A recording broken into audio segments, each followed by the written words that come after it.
story you are about to hear is true. Only the names have been changed to protect the innocent. Fatima Cigarettes, best of all long cigarettes, brings you Dragnet.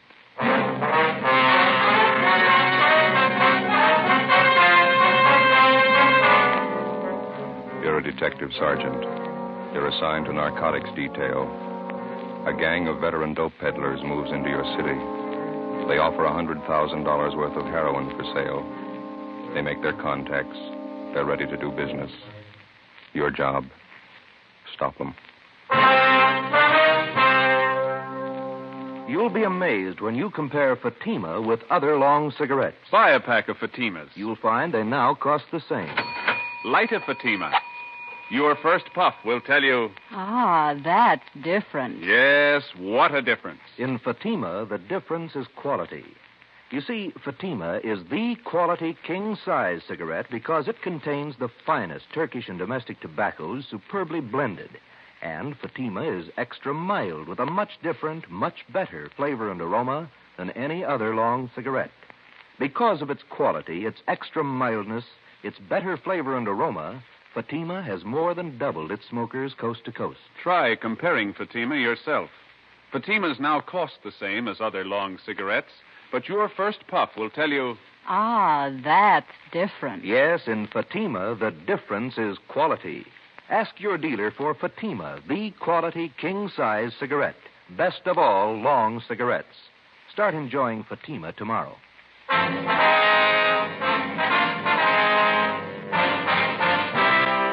Dragnet, the documented drama of an actual crime.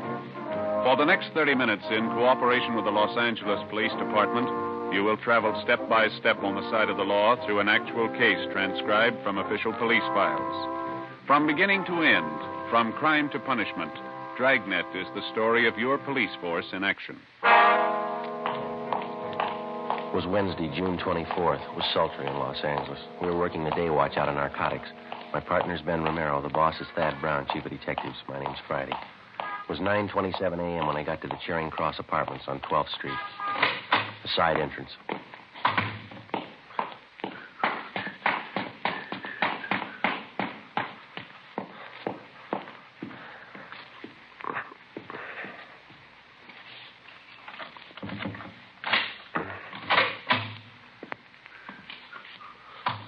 Hi. Hi. Anything doing? Nothing. How's the bug working? Better. One of the fellows from the crime lab came out and fixed it last night. Went next door and replaced the microphone. I'm getting real sour on this detail, Joe. Well, here, let me take over for a while, huh? Yeah, you bet you. Here. My ears feel like a couple of baked cauliflowers. 2 solid weeks holed up in this place with a pair of earphones on. Yeah. What do we got to show for it? That woman next door hasn't even mentioned narcotics in 2 weeks. All she does is eat, sleep, and play solitaire. Goes out for groceries once in a while. Hold it. Somebody ringing the buzzer next door. First visitor in a week. Yeah. Just a minute. Yes? Your name is May Washington. That's right. What is it? I talked to a friend of yours, George. Said it might be a good idea if I looked you up. What do you want to see me about? Well, it's business, Miss Washburn. Could we talk inside? All right. Come on in. Let me plug in these earphones, Joe. Yeah, go ahead. I'd like to introduce myself, Miss Washburn. My name's Howard Scully. You and George were former associates, I understand. Oh, we worked together a little. What can I do for you? Well, George and I are old friends. We were in business in Hong Kong before the war. He's a nice fellow, George. No, I have a date downtown in half an hour. I don't have much time to talk. Sorry, I didn't realize you were in such a hurry. I'll get right to the point. Yeah. My business partners and I just came up from Mexicali a few days ago, and we have some merchandise that's ready for the market. It's good quality. That's what I hear. I contacted George, thinking he might introduce me to some prospective buyers. He said he didn't want to handle any merchandise at this time. Why not? Oh, it's something about the police. Seemed to be watching him. He just didn't want to take any part in any business venture. Just get it. And George gave you a bum steer sending it to me. I can't help it. Well, you haven't heard my proposition. I don't have to hear it. Count me out. I don't fool around with junk, any of it. It's a tough rap out here. Well, if you'll just listen to my proposition, Miss No. Washburn. I'm not... No, please, I'm not asking you to be involved. perfectly safe and legitimate transaction in mind. You'll be well paid for your time and effort with no risk whatsoever. Yeah, I know. All you big connections make it sound good. George tells me you're acquainted with the right kind of people. People with money, that's the kind of people that my partners and I want to meet. Now, all I'm asking you to do is introduce me to a few such persons for our mutual benefit, and then you just leave the rest to me. Yeah, it's still too much. If I gave you an office to a buyer and you were caught, they'd get me for conspiracy. No, there's no... I've seen too much of it, Scully. It's no sale. Well, you'll just have to believe me, Miss Washburn. No one's going to be caught. Now, we work in an entirely different manner. The police haven't any idea of our method of operation. We've tested it in 6 big cities in the Orient. And not once did it fail us, and I tell you, it's not going to fail us here. It's your story. Well, it's perfect. I'm not chancing a rap to prove you're wrong. What? Here, do you want a cigarette? Yes, thank you. No, that's right. Okay.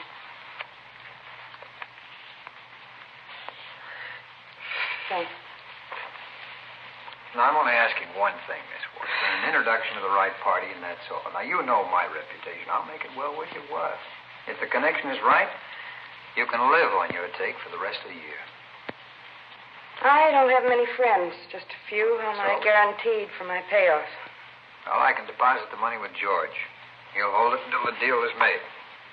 What do you say? An introduction. That's all. That's all we'll need. Our product speaks for itself. I know a fellow out in Hollywood. His name's McMillan. I can call him and tell him to meet you. That'll be fine. How soon? I'm not going to introduce you. No, that won't I'll be... set up a meet for you, that's all. All right, that's all we ask. Do you have this, Mr. McMillan? McMillan. You have him meet me tonight? I think so, yeah. Yeah, that's fine. Now, tonight at 11:30, I'll be at the corner of 7th and Alameda. Now, remember this now. Yeah, all right. Corner of 7th and Alameda at 11:30 exactly. I'll have on a gray coat, and I'll be carrying a book. Now, McMillan shouldn't have any trouble recognizing me. You just tell him to walk right up to me, put out his hand, and say, "My name's McMillan," that's all. I'll know if he's the right party. My name's McMillan. That's all he has to say. All right, I've got it. I'll pass it on to you. Fine. Well, I'll make arrangements with George as soon as possible to take care of your fee.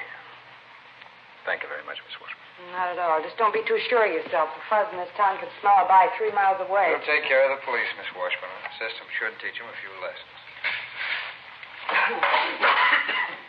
Well, goodbye, Miss Washburn. Thanks very much. Yeah. Don't come here after this. Call me on the phone. Certainly. Goodbye. Joe, wait a minute. She's going for the phone. Come on.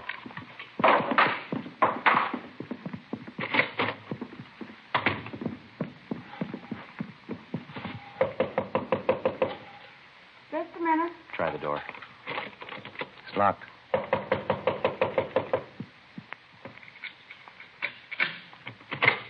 What do you want? Police officers. All right, what's the pitch? I'd like to talk to you downtown. About what? Howard Scully.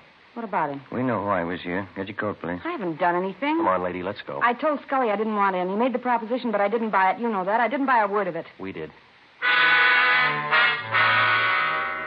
Before the suspect was taken downtown, we informed her landlady to tell anyone that she'd be out of town for a week. That information was to be passed on to any of her friends or business acquaintances who might try to contact her. After that, we took May Washburn back to the office. After being questioned thoroughly, she was detained for further investigation. At 2 p.m., Ben and I met with Captain Kearney, Central Narcotics, and Inspector Virgil Beckner, State Narcotics Bureau, Southern Division.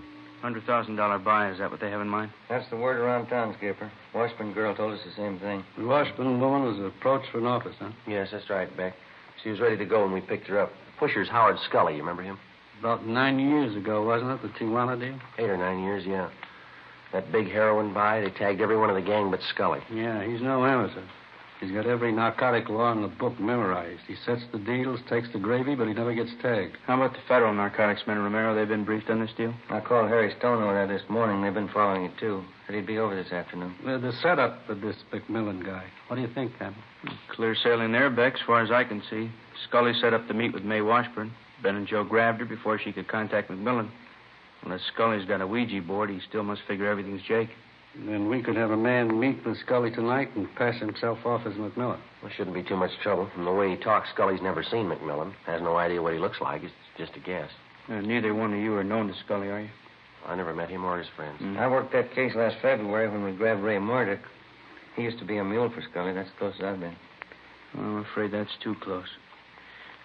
You know how many hide friends Murdoch has in this town. If any of them spot you and pass the word to Scully, the whole deal's choked off. Joe? You think you could pass yourself off as McMillan for a couple of days? I'd like to give it a try. Beck, what do you think? Good with me. We can help with the tailing. Only one possible hitch I can see. Yeah? We're not positive this guy McMillan's a total stranger to Scully. It sure sounded like it, didn't it, Joe? The way Scully and the Washburn girl were talking. It's possible Scully might have seen a picture of McMillan. Maybe he knows something about his background, his habits, how he does business. Well, it's possible, yeah. Suppose Scully starts asking you questions, Joe. How are you going to cover it? Well, we could talk to the Washburn girl again. She might brief us. Now, if we need the guy's life history, let's pick it up firsthand. How do you mean? Get McMillan. Late that afternoon, Stanley McMillan was located at a small restaurant out in the valley and quietly placed under arrest. He was booked at one of the outlying stations on suspicion of violating the State Narcotics Act. We questioned him and got all the necessary information on his background that we needed. He told us that he had never seen or had any dealings before with Howard Scully. 7:30 p.m. I went home, changed my clothes, put away my gun, ID card, and the rest of my identification. An hour later, I checked in at a small hotel near 5th and Main Streets. 11:15 p.m., I left the hotel and started for 7th and Alameda Streets, where the scheduled meet with Howard Scully was to take place. As in most cases, there was one all-important rule that I had to work by. If the suspects were to be arrested and successfully prosecuted, we had to get them with narcotics in their possession or under their control. And one of the first things that the working detective learns is that dealers such as Scully rarely do the actual handling of narcotics except at the actual moment of sale. If the officer fails to make an arrest at that moment, the odds are stacked heavily against the conviction of the narcotics criminal. 11:30 p.m. I got to the corner of 7th and Alameda Streets. I walked up to a man standing by a lamppost. He was short, heavily built, dark hair, dark eyes, and a small scar on his chin. He had on a gray coat, and he carried a book under one arm. I put out my hand. Yes? My name's McMillan. Oh, glad to know you, Mr. McMillan. My name's Scully. How are you? I understand we have mutual friends. Is that correct? That's what I'm told, yeah. You're from Louisiana originally, New Orleans. No. Oh, that's so? Thought you were from Louisiana. Oh, Missouri, St. Louis. Oh, I see. I suppose we go for a drive, huh? My hotel's down on 5th. We could talk there. Oh, I think my car would be better. I can't afford to waste time. I got customers waiting. Oh, you can believe me, this won't be a waste of time. I'm prepared to do business. All right, let's go. Fine.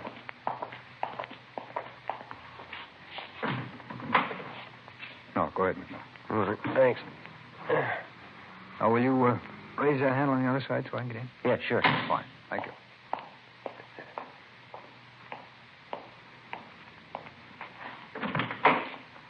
You can't be too careful in L.A., I hear.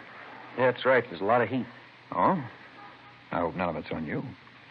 Don't worry, I'm clean. No tumbles. But I'd be here if there were. I got customers to protect, good customers. Fine. You know, maybe we can do business. How much can you handle? How much you got? Well, how about 10,000 worth? Standard rate, full measure. Hardly cut it off. Sounds fair. We drove 3 more blocks, and then Scully pulled the car to a stop underneath a row of spreading palm trees on a deserted street. He pulled the emergency brake on, then he turned to me, clamped my arms to my sides, and shook me down. All right. What's the pitch here? What's the idea? No offense, McMillan. Simple precaution in case you had a gun. What do you take me for, mister? I'm not used to doing business this way. That might go real great in the East, but it's nothing out here. Oh, no. I said no offense. This is a hot town. You could be a fuzz. You can't be too careful. You know that. Yeah, well, you don't have to pull that careful stuff with me. Who set up this meet, anyway?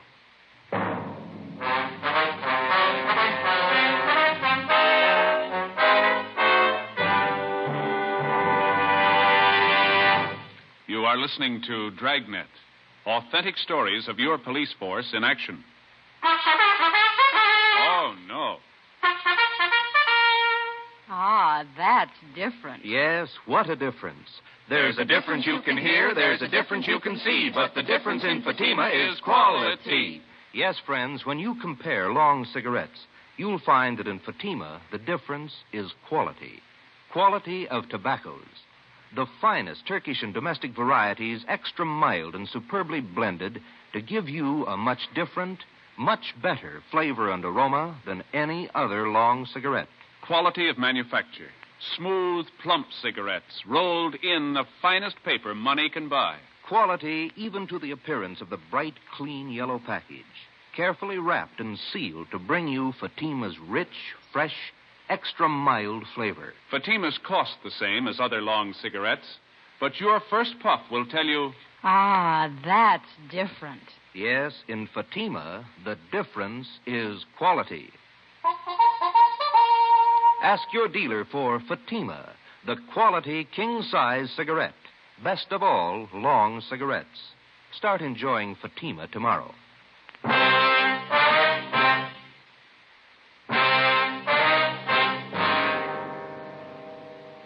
June 25th, Thursday, 12:30 a.m. I had 2.5 hours to raise $10,000.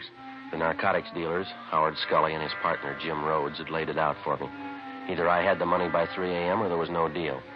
If it failed to come off, our plan to trap the narcotics gang would be worth nothing. Rhodes and Scully could possibly find another buyer without our knowledge, make a deal, and flood the market with their store of narcotics. I knew it'd be impossible to get the $10,000 together. We had only one alternative, fake our way as best we could. I went back to the hotel, put a call through to Captain Kearney at the office, and told him what had happened. He went to work on it. From the Narcotic Details Emergency Fund, set up for such purposes, we got together $600. From Chief of Detectives Thad Brown, Deputy Chief White, the State Narcotics Bureau, and anyone else available by phone, we succeeded in rounding up another $350. 2:30 a.m.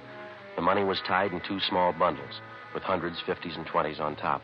$1 bills were sandwiched in between. The 2 bundles were placed in a briefcase and delivered to me at the hotel on 5th Street. The gun was also in the briefcase. I took it out, put it in my pocket, closed the briefcase. 2:45 a.m. I left the hotel with the money and started for the big meet. 3 a.m., 7th and Alameda. McMillan, how are you? Scully? We're down this way. You have the money? Well, your pal said all or nothing. I got it.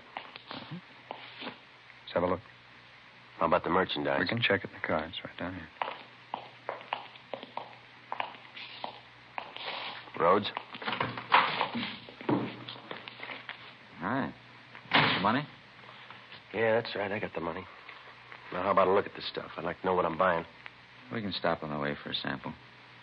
Okay, Howard.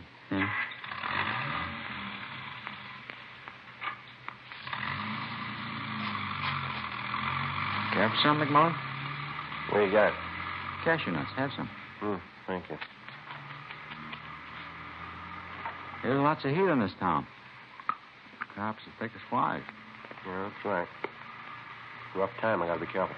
What's the reason, anyway? When to start? Well, about 6 weeks ago, Bulls tagged some high school kids. Half a dozen of them. Huh? What for? Well, they were regular hypes. Just punks, 18-year-olds. A couple of them were 17. Young squirts. Yeah, and the heat's going to get worse. One of the punks cashed in yesterday. Read it in the paper. Overdosed. Not going to help business.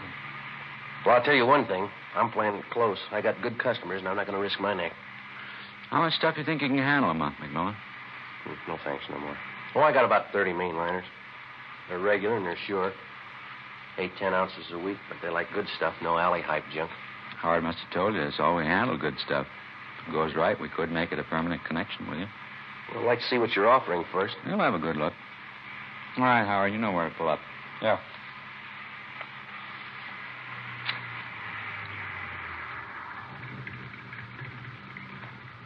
Here, stay in the car, McMullen. All right.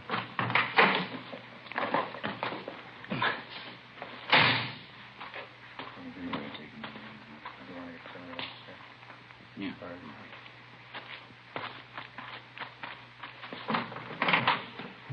All right, Mac, you can get out. Yep.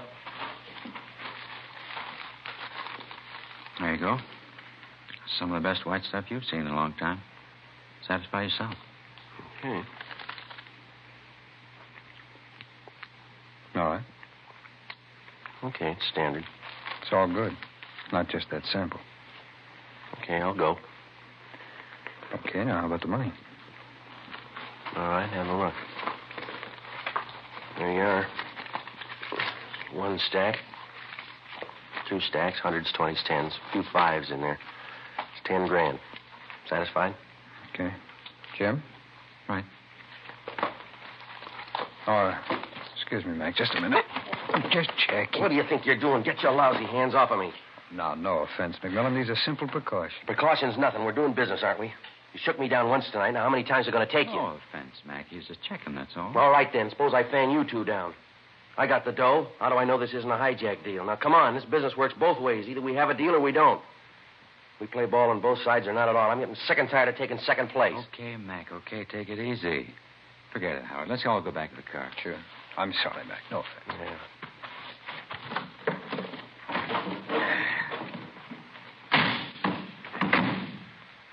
Okay, let's close the deal. Where are we going to go? Don't worry, it's a safe place. Okay, Howard.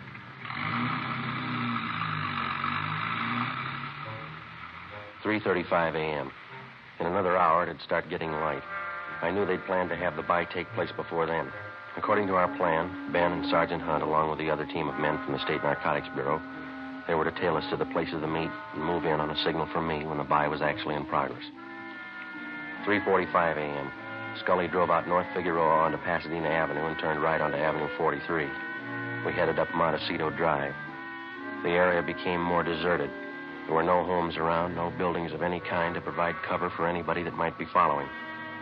Somewhere below, we could hear the rattle of a freight train on its way to the Southern Pacific yards. Off in the distance, I could see the lights of the city. They looked pretty far away. Scully finally pulled the car to a stop on the crest of the highest hill in the area. We got out.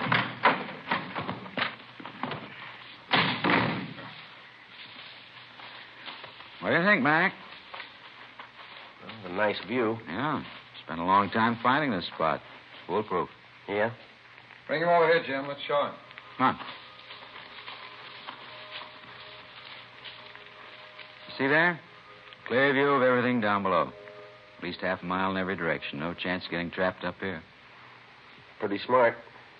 That's the way I like to deal. If there's any cops following us, we can see the lights before they get here. Plenty of time to cover up any evidence. Cops ask questions, well, we tell them we're just looking at real estate up here. It's pretty good, huh? Well, I gotta hand it to you. You can't be too careful. What do you do for lookouts? Let me show you. Swede? Oh, Swede. Who's that? Friend. Yeah, Jim? Well, what's the pitch? Who is this guy? Business pal of Howard and me. Swede, this is Mr. McMillan. What do you say? How you do? Look, how many people do you need to make a buy, Rhodes, huh? Swede's our lookout. It's a big fella, isn't he? We got enough people here for a Sunday picnic. We need a lookout. You just got finished saying it. We can't be too careful. Well, come on, let's wrap it up. Where's the stuff? Swede, you want to go? Okay, Howard. How far does he have to go? Close by. Stuff was put away down the tall grass. Nobody ever found it. It's a good idea. I like the way you operate. Swede will have the stuff for you in a minute. Well, how about the money? Should we count it? Rather wait till Swede gets back. Okay. Let's wait for the car. Can't beat this spot, can you, McMillan? No, it's good. You had no idea how much time we spent looking for it. You did real good. Yeah. Here you go. Okay, thanks. Now the money, Well, how about counting it out here, huh? I'd feel better keeping an eye on that road down below. Okay, good idea. Well, let's count it, Mac, huh? Yeah, all right. There you go. There's one bundle, and there's the other. I'll count it, Jim. Yeah, snap it up. We've been here long enough already. 1, 2, 4. Now, there's quite a few $1 bills here. Huh? Well, there's a few of them, but it's all there, 10 Well, grand. that's how it could be with all these ones. Here, let me see. Don't bother, Rhodes. Here, what are you trying to pull? All right, get away from the car, Scully. You too, Swede. Put the gun down, Mac. You won't get away Get with your it. hands behind your head. That means you too, Rhodes. Nobody's hijacked us, McMillan. You're not going to be the first one. It's no hijack, mister. This is a pinch. He's a fuzz. He's a lousy fuzzy. I knew I should have found him again. Shut up, Howard. You know we can square this with you, Mac. $5,000 cold cash, no questions. You're talking to yourself, Rhodes. I'll make it 10. 10 grand cash. Now, you can't afford to pass that up. Come on, how about it, Mac? You're human just like we are. You can use the dough. You keep your hands behind your head, mister. Use some sense, copper. Swede's as strong as a horse. I could put him on you, he'd break every bone in your body. You're going to have to get past this gun first. You're not going to stop all three of us. How do you think you're going to get back to town? Don't worry, he won't have to walk. You'll never get us downtown. Sweet'll break you in half. He'll kill you. You just gave me an idea, Rhodes. Huh? You're pretty tough. Shouldn't bother you. I'll kill the Swede right now. You and Scully can carry his body in front of me. We'll start walking down that road and we hit the nearest place with a phone. I think that'll take care of it, won't it? He hasn't got the guts, Jim. Turn around, Swede. Look, don't kill me, mister. I'll go with you. Don't shoot. Turn around. Stay where you are, Scully. Don't kill him, Copper. Don't kill Swede. We'll do anything you say. Somebody coming. Look, Mac, we'll give you every dime we own. $50,000 bucks. Now tell him nothing's happened. Ben, over here. 50 grand, Mac. You can't lose. Right, Joe. Back. Back over this way. The three of them, Ben. Okay. All right, behind your back. Come on. Couldn't get here any sooner, Joe. Had to park at the bottom of the hill if they'd have seen us. Stand still, mister. Yeah. We circled around on foot, climbed up through the grass. I was beginning to think I lost you. All right, you two, get him behind your back. Back. Hi, Joe. Here's the junk right here. These two packages. Good. That ought to sew it up. Look, talk it over with your partners, huh? $50,000 bucks. You do the right thing. It's all yours. How about it? 50 grand you can't lose. What they talking about, Joe? But they got a big deal. They'll give us $50,000 if we let them go. How about it, Tex? You could use the dough, new car, new house. Just forget you ever saw us. Easy as that. 50,000 cash.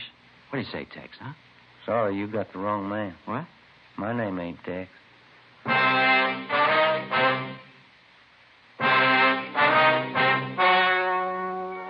The story you have just heard was true. Only the names were changed to protect the innocent. In a moment, the results of their trial. Now, here is our star, Jack Webb. Thank you. In his training, the working detective is taught the importance of thoroughness. He has learned never to overlook even the smallest detail. What may seem unimportant to the novice may well be the one thing to help the working detective successfully culminate his case. So, with a cigarette. The people who make Fatima are well-trained and thorough in the manufacture of their cigarette. Fatimas contain the finest Turkish and domestic tobacco superbly blended. And pack after pack, Fatima is extra mild. If you're a long cigarette smoker like I am, smoke Fatima. They cost the same, but in Fatima, the difference is quality. Smoke Fatima.